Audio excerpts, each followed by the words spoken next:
Today I want to discuss whether fluoride was used by fascist governments to make people submissive, or if that's a complete myth, or somewhere in between. And I want to discuss why the Australian and US governments love fluoride so much. And I want to basically cover all aspects of the science of fluoride in relation to human health and really go deep. Let's start with Andrew Huberman. Now, occasionally a hit piece comes out on Andrew Huberman, and it annoys me because the mainstream media amplifies these articles and blows them up, and the hit pieces have never been grounded in anything solid.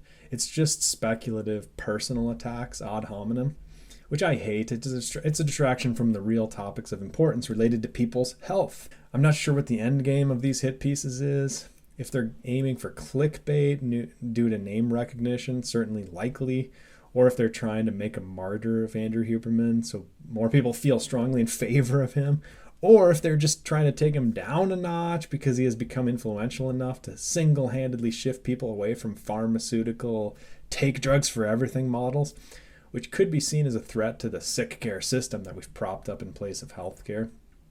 I'm not sure. But whatever the case, I'm against attacking Andrew Huberman ad hominem. However, I'm very much in favor of questioning his ideas, as I'm sure he would question mine. Let's talk about his emphasis points regarding fluoride. And Andrew Huberman, in case you didn't know, recently released a podcast about fluoride. Since he has one of the top health podcasts in the world right now, it's the perfect time to go through the data on fluoride. In his fluoride podcast, Huberman took the conventional party line, which is fluoride's great for your teeth, but you need to be careful about the doses.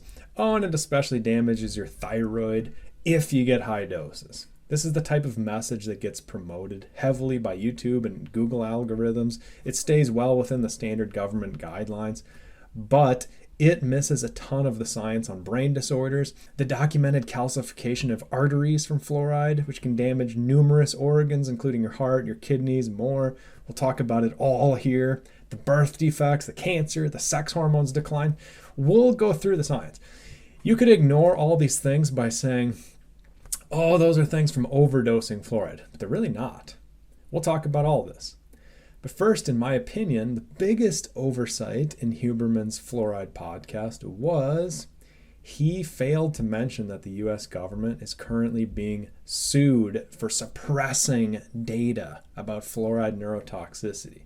It was a 6-year study, and 52 of 55 experiments showed lower IQ from higher fluoride exposures, and the HHS in America suppressed it. Not only that, the 6-year analysis found of the 19 studies rated higher quality, 18 found lowering of IQ, and the meta-analysis could not detect any safe exposure, including at levels common from drinking artificially fluoridated water.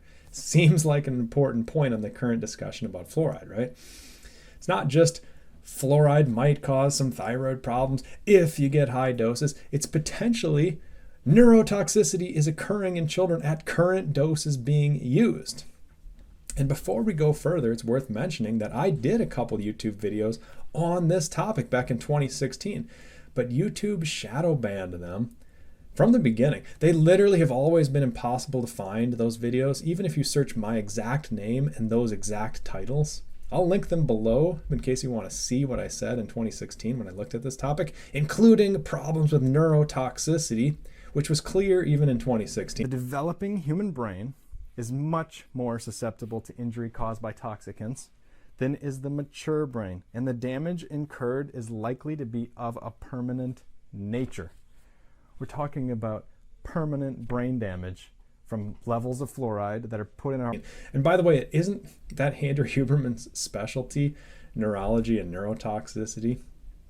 But anyway, it's always motivating for me to do hard work creating videos when YouTube shadow bans them. They straight up deleted some of my COVID videos where I went through actual data during that time.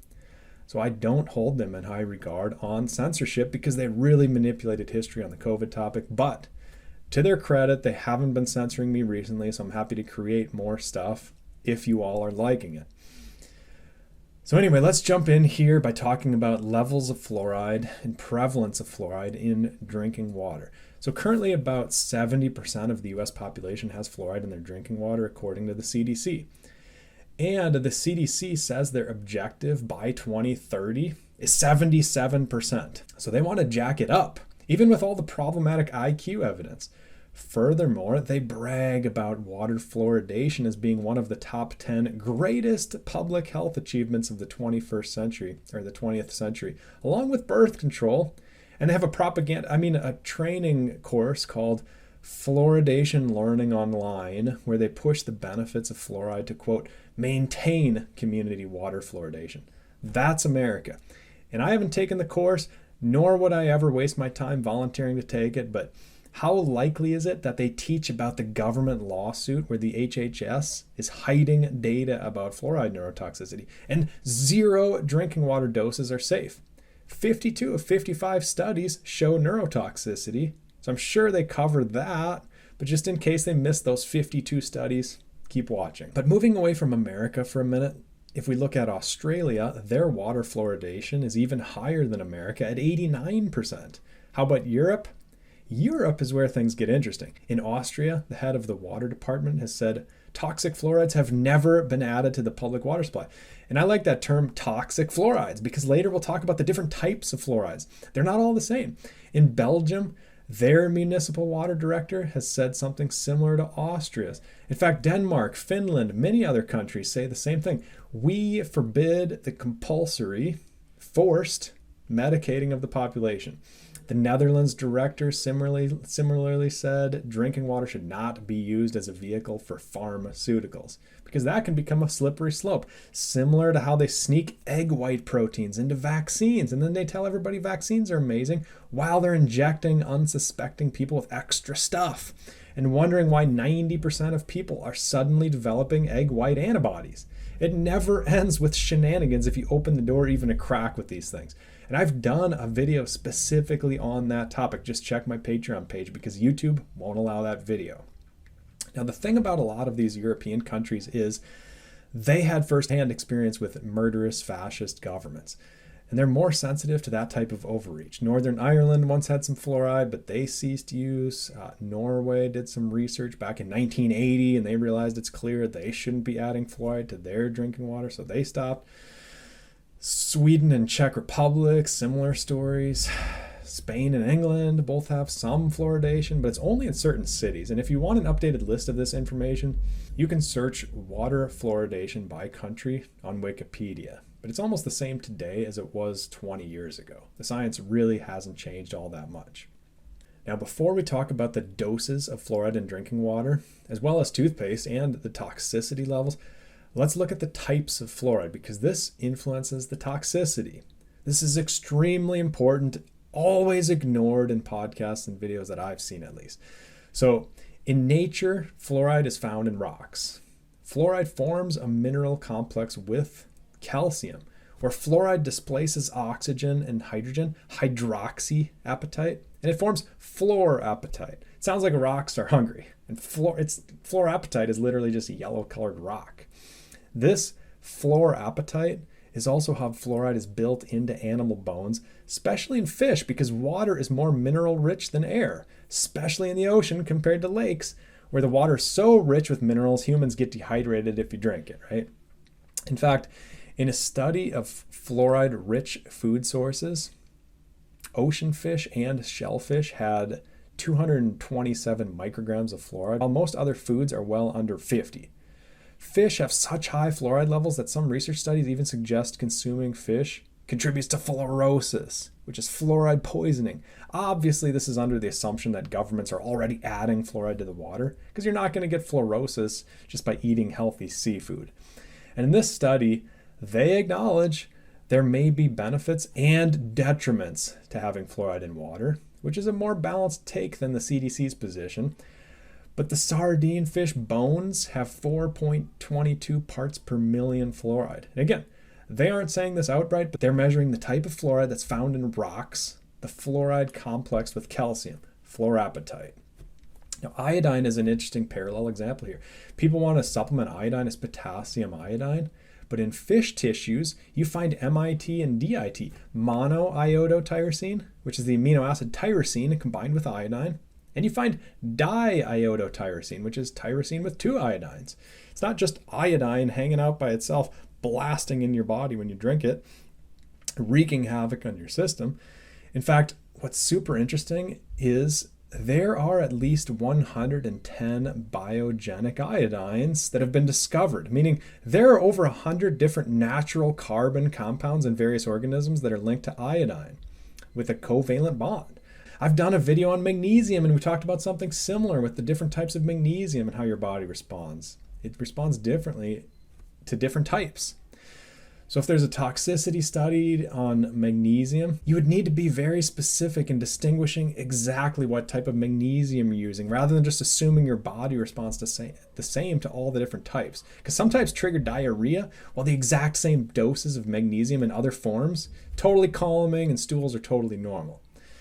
So the main point here is our ancestors had fluoride in their diets because they made fish stew and they boiled animal bones with bone broth. No primitive cultures waste good bone broth nutrients like we do in modern cultures. And they had some fluoride in their diet in very natural fluorapatite forms. Then along came the industrial age and the CDC. Today's CDC-trained government programmers use 3 types of fluoride to fluoridate drinking water: sodium fluoride, sodium fluorosilicate, and fluorosilicic acid. They even admit these are waste byproducts from fertilizer manufacturing, by the way. And they say anti-fluoridationists, oh look, that's me, anti-fluoridationists have pointed out that industrial grade fluoride chemicals are used by water utilities rather than pharma grade. To that I say, no, I'm not saying we should use pharma grade sodium fluoride or fluorosilicic acid. I'm saying we shouldn't add any industrial waste to our drinking water. 0. How's that for anti-fluoridationist messaging? Let people get it from eating healthy foods, or let people choose toothpaste that contains fluoride if people decide for themselves that they want it. It's an outlandish notion, right? Freedom. Anyway, they also say on this same webpage that adding fluoride to water is no different than fortifying salt with iodine, milk with vitamins A and D, orange juice with vitamin C, or flour with iron and B vitamins. And here I say, exactly. They've messed up a lot of those foods with synthetic lab-made B vitamins like folic acid and weird forms of iron and cyanocobalamin B12, which literally has cyanide in it rather than the natural animal form of B12, which is methylcobalamin. This is exactly one of the problems with industrial processed foods. It's not something we should be smug about, and fake vitamin fortification shouldn't be used to justify putting industrial waste into our drinking water. People making money corrupting food doesn't justify other people making money corrupting drinking water. And in case you think I'm exaggerating, this fluoride they add to water, sodium fluorosilicate or fluorosilicic acid, it's regularly discussed in chemical engineering journals as industrial waste. Here, for example, they say hexafluorosilicic acid is a hazardous and corrosive byproduct from phosphate-containing fertilizers. They make 2 million tons of this waste per year. And before you jump in the comments and explain how I don't understand chemistry and you inform me that hexafluorosilicic acid is different than fluorosilicic acid, you might do well to remember hexafluorosilicic acid is the exact same thing as fluorosilicic acid. And even sodium fluorosilicate is basically the same thing. They're just silicone molecules with 6 fluorides surrounding the silicone. That's why sometimes they call it hexa. Basically, these types of fluorides are just industrial waste found in lead refineries, rust removers, and concrete treatments. And yes, you can encounter hexafluorosilicic acid in volcanoes in nature, so it's technically natural, but that's because of all the crazy heat and pressure in volcanoes. There are no animals living in volcanoes ingesting this form of fluoride, hexafluorosilicic acid. And in case you wonder about sodium fluoride, this is even more caustic, it's even more reactive, even more corrosive with other minerals. It's used to kill insects, preserve wood, it's used in cleaning compounds. And yes, it's isolated from hexafluorosilicic acid, once again, originating from phosphate fertilizer waste byproduct. As you might expect, this ultra-reactive form, sodium fluoride, is more toxic than hexafluorosilicic acid. It's about 4 times more toxic. Since sodium fluoride kills rats around 100 mg, and the hexafluorosilicic acid requires closer to 400 milligrams. Technically, half the rats are dying, LD50, but it's a fourth.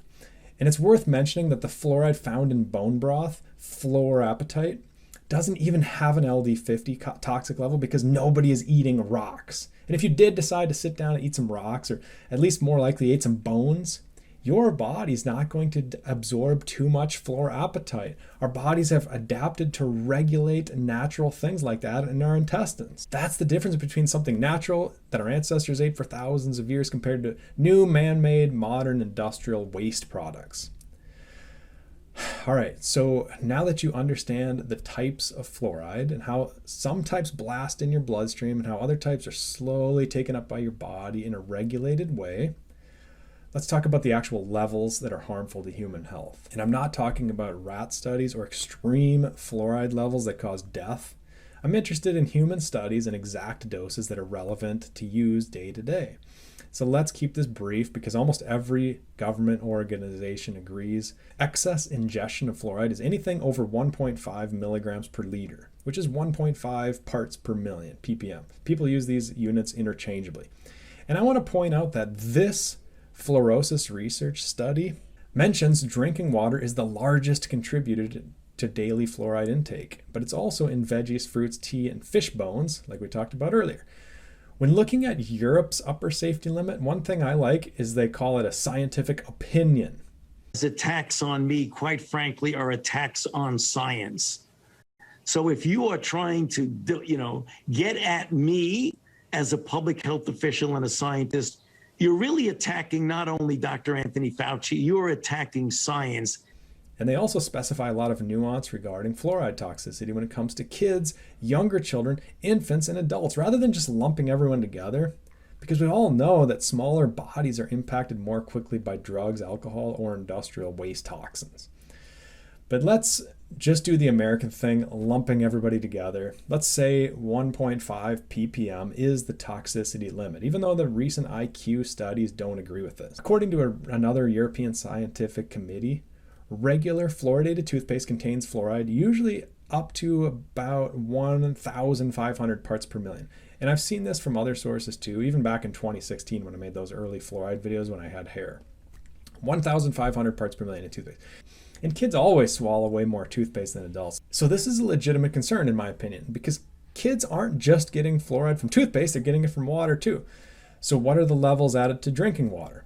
Well, the CDC recommends 0.7 parts per million. How does that translate to real life? Well, if you drink 3 to 4 liters of water per day, which is fairly normal for an average adult person, that means the upper safety limit for fluoride is 4.5 to 6 milligrams per day. The math is 1.5 milligrams per liter times 3 liters, or 1.5 times 4 liters, keeping in mind that ppm is the same as milligrams per liter. So hopefully that 4.5 to 6 milligrams per day makes sense to you. And if we drink 0.7 milligrams per liter of fluoride each day, and we drink 3 to 4 liters, we're ending each day with about 2.5 milligrams of industrial fluoride in our bodies, just from the water. In other words, all we need to creep over the safety limit is 4.5 minus 2.5, which is 2 milligrams of additional fluoride. If you're not following the math, it's fine. Just realize drinking water fluoride puts us closer to the toxicity level, and all the cushion we can have beyond that is 2 milligrams of fluoride per day, or we're definitely becoming poisoned. Everyone agrees with that. So now, assuming you eat some healthy whole foods, despite the government's best efforts to pressure you into buying cheaper, more processed, dog food-like substances by printing money, driving up inflation, subsidizing corn, soy, wheat, those crops. Here's some actual food examples of dietary levels of fluoride. So when 7 different samples of seaweed were tested, fluoride was at 1 ppm. Some of the nuts were somewhat high, fish of course. I organized and ordered this list to make it easier for you to see the hierarchy, but these are based on standard intake levels of these foods. And since tea is often talked about as high in fluoride, here are the numbers in ppm on tea. Some of these are already over the safety limit at 2 ppm, but you're probably not drinking 3 liters a day. What was especially interesting to me was the green tea bag was 1.4 ppm, but just the regular green tea leaves were only 0.2 ppm. So this suggests the bag itself is being washed in fluoridated water, and the fluoride is reacting with the tea bag and coming along for the ride. The tea bag is the main problem. Plus, these bags often have microplastics, but you need to watch my other videos for that info. Anyway, my point here is, if you're drinking fluoridated water and then you're getting fluoride from toothpaste and then you're getting fluoride from whole healthy foods, you are flirting with toxic fluorosis, or maybe you're even well above the safety limit, especially if you're a young kid with a smaller body or a young child who swallows toothpaste every day. You might not be above the safety levels, but you might be. Every fish is slightly different. Every tea garden has different soils. Every nut, slightly different fluoride levels from other nuts, so on. My general advice here is just eat whole, healthy foods that are generally nutritious. Your body will have more than enough fluoride for anything related to bones and teeth. You don't need to worry about spiking your drinking water or toothpaste with extra toxic forms of fluoride, industrial waste fluoride.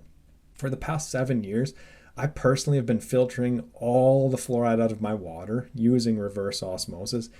And I also have been buying fluoride-free toothpaste, and I still have had 0 cavities my entire life. I just don't eat loads of carbs and sugar, so that might be the real issue for people.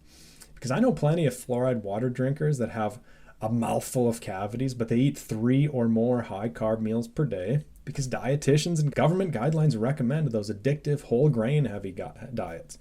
Anyway, let's talk about health problems from fluoride. Specifically, what happens when people are going above the 1.5 parts per million. And like I said earlier, this is not just one health problem. It's not just a thyroid problem like I've heard Andrew Huberman focus on.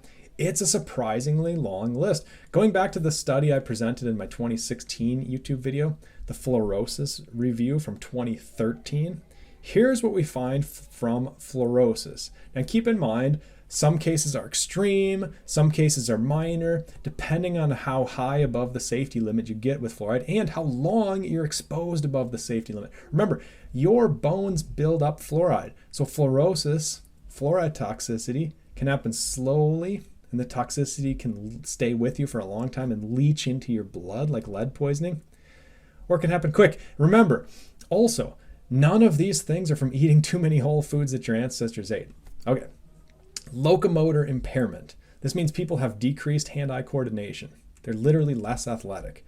Left ventricular diastole.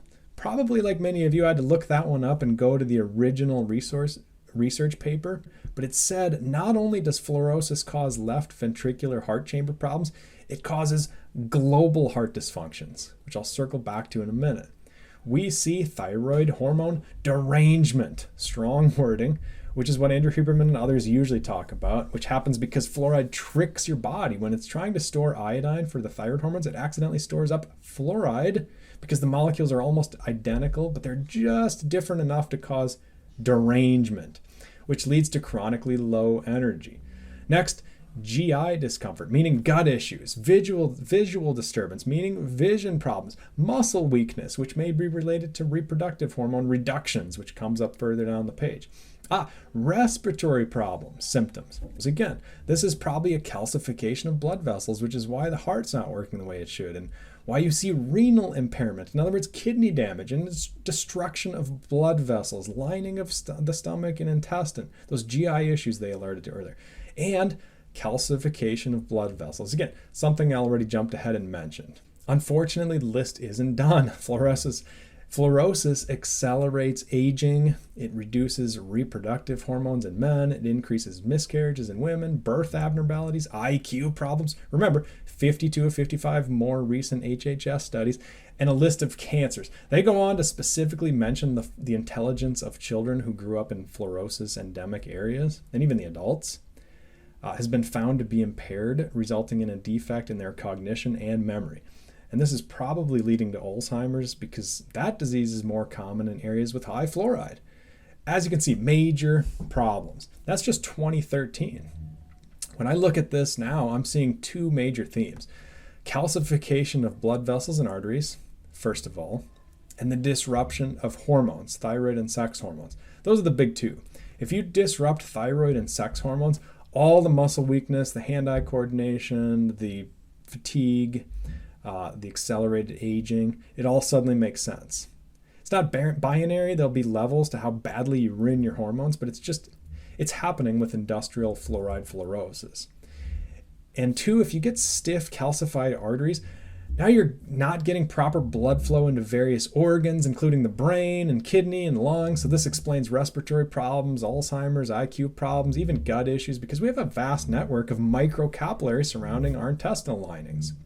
So now let's shift gears and talk about the benefits of fluoride at low levels. I think the evidence is less than most people realize, and is mostly based on population-based studies, epidemiology. And remember, even the 6-year National Toxicology Program review of fluoride neurotoxicity found, of the 19 studies rated higher quality, 18 found lower IQ in children. And importantly, the meta-analysis could not detect any safe exposure, including levels common from drinking artificially fluoridated water. So again, keep in mind, when studies say fluoride toxicity was largely ignored because it had such a good reputation for preventing caries, this may be because of data suppression.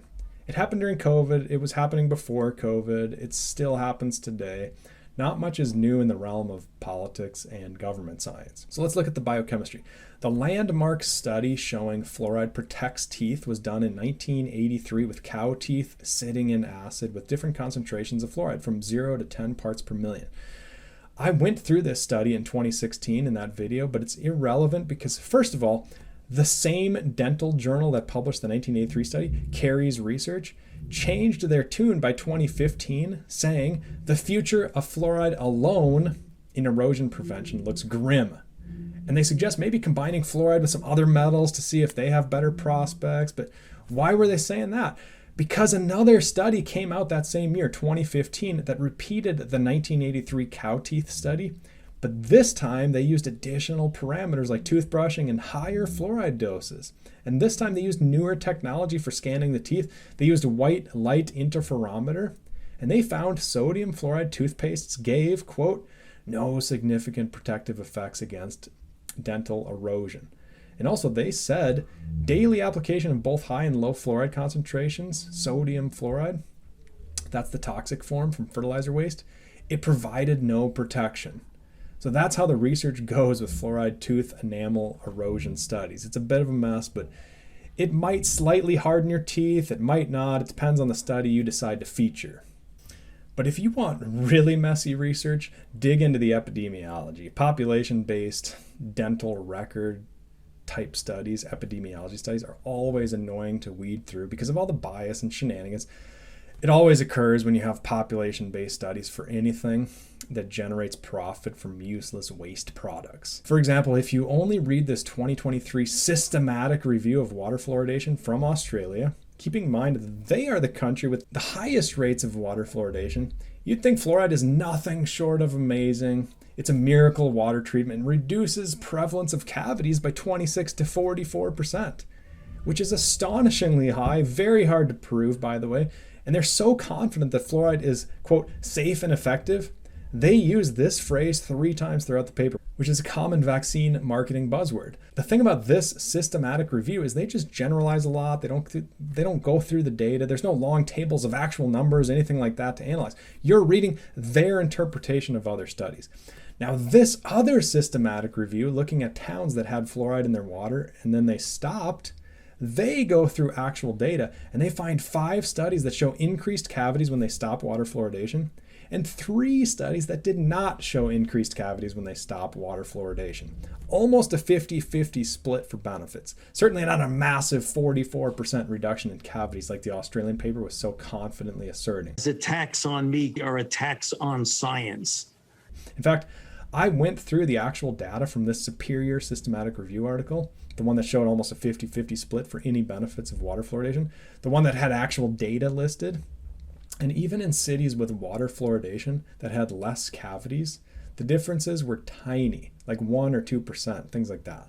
So what's going on in certain reviews is they're doing the oldest trick in the marketing playbook. They're giving people the relative risk rather than the absolute risk. In other words, if you find one person in 1,000 that benefits in one group and 2 people in 1,000 that benefits in the other group, you can say this doubles the impact. It's a 200% difference, which is a relative difference. Or you can say the difference is from 0.1% to 0.2%, which is extremely minuscule. That's the absolute difference.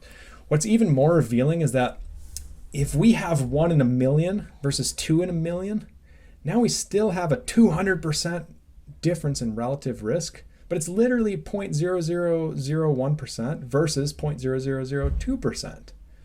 See how this works? There are types of strategies that are used by organizations that hide data on fluoride neurotoxicity that are deceptive. They harm people. It confuses well-intentioned people, but it's constantly being done.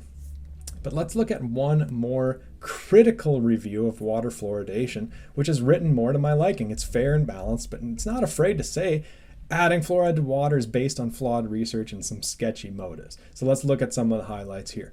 The summary is that the authors conclude that available evidence suggests that fluoride has the potential to cause major adverse human health problems while only having a modest dental cavities prevention effect. So that's a good start. I think the research bears that out. Saying reducing cavities by 44% was absurd, and it gets crazier. In 1945, this review goes on to say studies claimed reduction in cavities up to 60% among 30,000 school children. But these findings have been criticized for major methodological flaws, including cherry-picking data and selection bias. Reminds me of Ansel Keys when he excluded 15 countries in his saturated fat study because they didn't fit his idea that cholesterol is bad. But it's even worse than that because the U.S. Public Health Service, the one currently being sued, they adopted a 1 ppm dose of fluoride before the final results of these studies were known. So you know there's been some kind of corrupt motive for adding fluoride to water behind the scenes when they're adopting it before the data is in, and with terrible studies. It goes on. While early studies of water fluoridation suggested substantial benefits in terms of reduced caries, later studies had shown minimal impacts. We looked at some of that data with the cow teeth, but there's a lot more. And a number of recent studies have even questioned whether water fluoridation is effective whatsoever, with studies suggesting no difference. And we looked at that too. It's about 50-50 or 5-3, depending on which town you look at and what time of history you choose. Specifically, when was a high-carb diet adopted in certain parts of the country, things like that. This review also mentions how the CDC brags about water fluoridation as a top 10 achievement, which I came across in my own research, and how a recent European review concluded that water fluoridation is crude and rather ineffective. And the authors specifically go through adverse impacts on human health. They go through ethical concerns. They even call for the World Health Organization to repudiate its assertion that fluoride is an essential nutrient, because it's not actually essential for anything whatsoever. And it's funny how the WHO always seems to be involved in these things. And can you imagine the WHO, the World Health Organization, coming out and admitting they're wrong about virtually anything? Hilarious. It's worth mentioning here, although you probably already suspect this, there is no research study showing harmful effects of having too little fluoride. Once again, I'm a perfect example because I go way out of my way to remove all industrial sources of fluoride from my life. And if you have zero fluoride in your life, you don't die. But especially remember, the sodium fluoride and the hexasilicate fluorides, they're similar to processed sugar. They're unnatural processed forms of fluoride. This is why there's no genetic variants that improve clearance of industrial fluoride. Our ancestors were never exposed like this. And just so I touch on everything, people often ask about whether the communists or other governments had added fluoride to water to make people more submissive and docile to impose their will on the masses. I don't see good evidence for these claims. It's hard to definitively prove because they would just hide data on neurotoxicity and things like that. Nobody's going to come out outright and say, we added fluoride to water to make people submissive. I mean, there is evidence that it damages thyroid hormones, which can cause chronic fatigue and things like that. So I can see an argument here, but I don't see anything tangible that points to subversive government use of fluorides. And if you know anything super tangible, link it in the comments. So in closing, am I in the minority on my view that we shouldn't fluoridate water and we should be able to choose toothpaste with or without fluoride, decide for ourselves? Probably, because the dentists and even medical doctors are trained to adopt fluoride. They're actually pushing fluoride. It's a top 10 achievement. And the benefits of fluoride are placed on a pedestal during these mandatory professional training courses for these impressionable students. Of course, my views seem like a minority. Anything you say or do that it goes against the doctors and dentists, the training that they have, it will be a minority opinion by definition. That's why it's so problematic to suppress studies and force people to drink industrial waste or pharmaceuticals, like the European Water Department directors have mentioned. And in case you wonder, I think the HHS was suppressing neurotoxicity studies because it calls into question everything that they say is dogma. Not just fluoride, everything. If they've been pushing fluoride and saying it's amazing, one of the top 10 human achievements, and then it turns out there isn't any safe exposure levels to these industrial fluoride versions, it opens the door to people thinking for themselves on literally everything from statins to vaccines. And I believe thinking for yourself is a great thing, which is why I do what I do, and I appreciate you watching this long video all the way through.